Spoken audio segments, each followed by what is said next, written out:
Of Connor Cairo. Let's fight.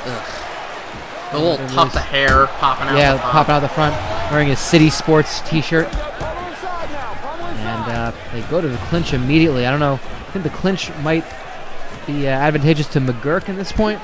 McGuirk so close to, he got into and it was into the contender tournament. Lost to Herschel Massad. That was back, I believe, in. It wasn't an official contender tournament, but it acted kind of as one.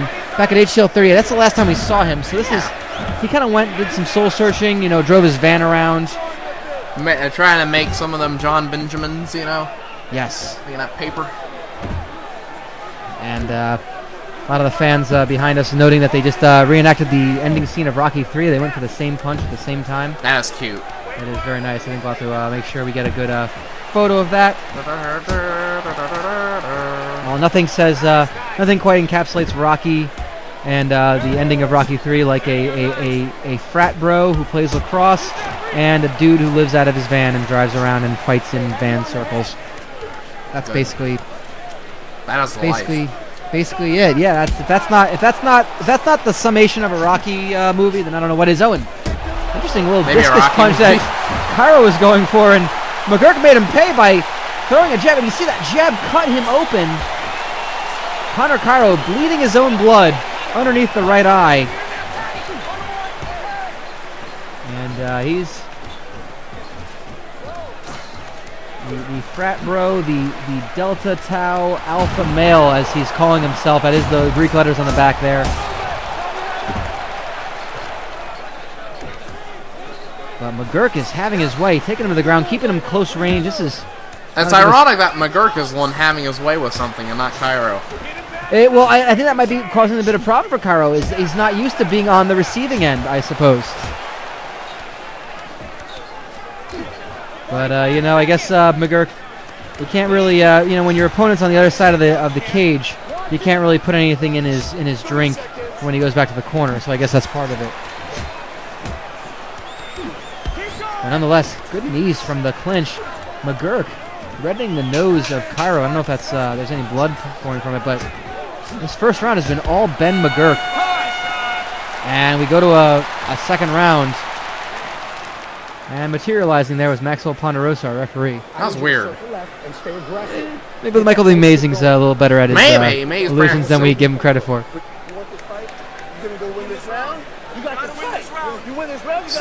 And we're seeing, it's very loud drinkers. Now I fully understand that is grain alcohol in the bottle of Connor Cairo. I'm not even shocked. No, nor should we be. Oh, there it is, Rocky. There it is, yeah. Oh, beautiful. Well, we can get the and a nice knockdown. Well, sorry, it was the right hand. It wasn't the jab from Ben McGuirk. It was a stiff right cross that just reddened the nose. And Cairo his head hit the back of that fence. Boom. The back of his head hit, but in the clinch, and you see, Superman punch. I think he pushed off the cage on that one. Going for, you really can't do that you really can't do that off a van, can you, Randy? I mean, you're the van fights expert. Are the vans legal in van fights? Ready? Oh yeah. Ready, so you could jump off a van onto a guy then. Oh yeah. I mean, I assume you have to have the time to climb up the van, when the guy's incapacitated enough. But I mean, still, you could do it. Oh hell yeah, I've seen it. So guys have just jumped off of vans and thrown people through the windows. And former van fights champion, masked horn dog. Excuse me. He jumped off, I believe, a tractor trailer, but he climbed up a van to get onto it. So okay, so it was legal because he used the van. So it was legal, yeah. Makes sense. Okay, wow, that's a masked horn dog. That's a van fights former champion or current champion? No, former champion. Okay, he retired, I guess then. Yeah.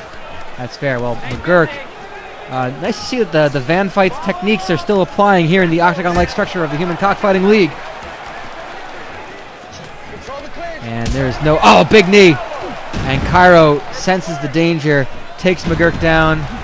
But McGuirk able to just stay on top, staying in close range. And, you know, for a guy who is used to uncomfortably close contact, Cairo is not having a good time here. Oh, and McGuirk just pounding away.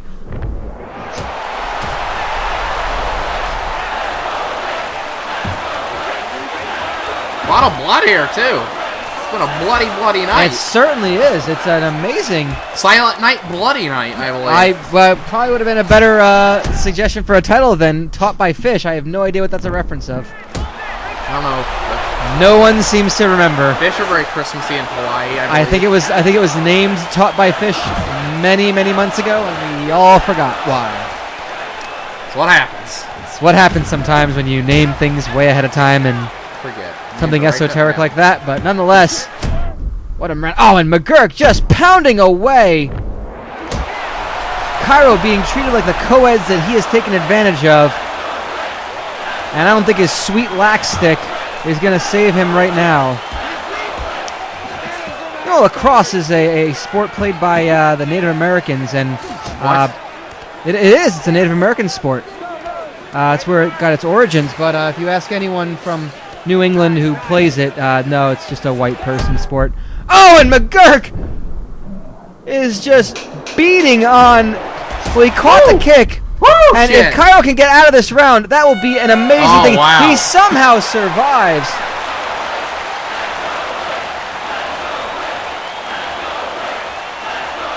And my word, Ben McGuirk has got to wonder what is it going to take to defeat Connor Cairo. He is absolutely dominating this fight. But you gotta say, oh my God, look at that eye. Connor Cairo, there is no way he can see out of that right eye. What in the world is it going to take to knock out Connor Cairo? He's persistent. It's like it's a party, and he just won't take no for an answer. Yeah, let's just go with that metaphor. Sure. Unfortunate. Sure. My word. Well, Ben McGuirk, I think if we had to go to the scorecards, he is dominating on points.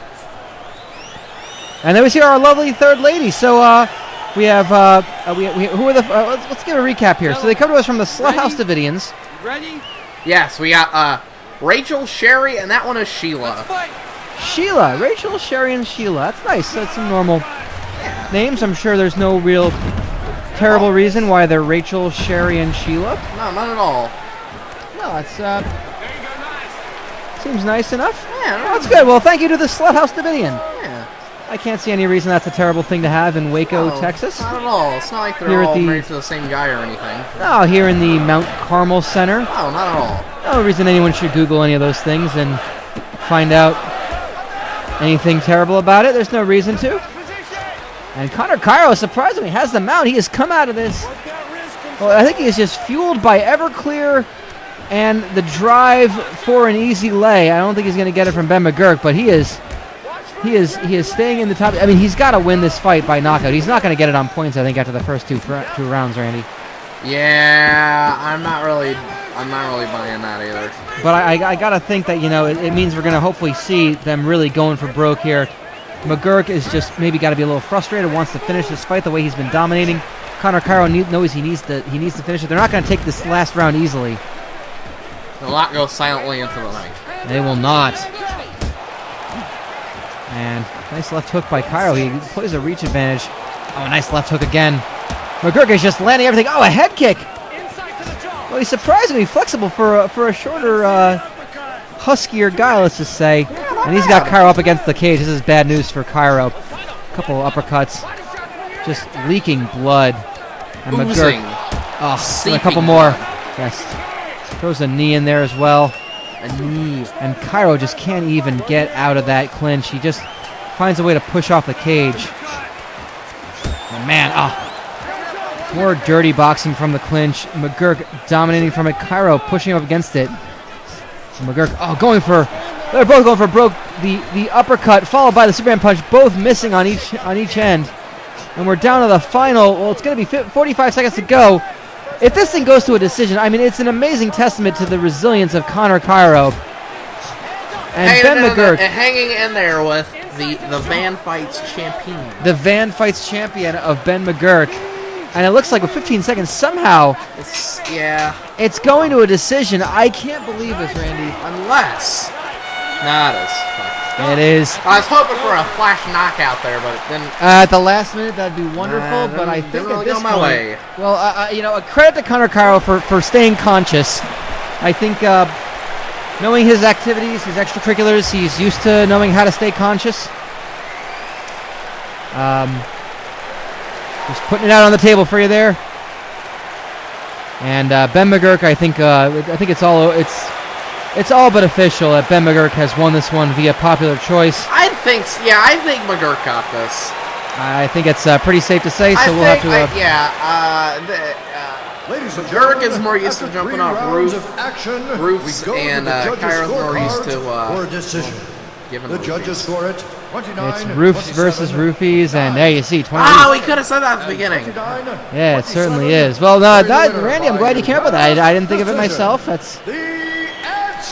sure enough, Ben McGuirk gets the win. That ugly red-nosed motherfucker did it. Yeah, I don't think those nose is red from punches. I think that's just from drinking. Fighting. And he's gonna go back to his fighting drinks.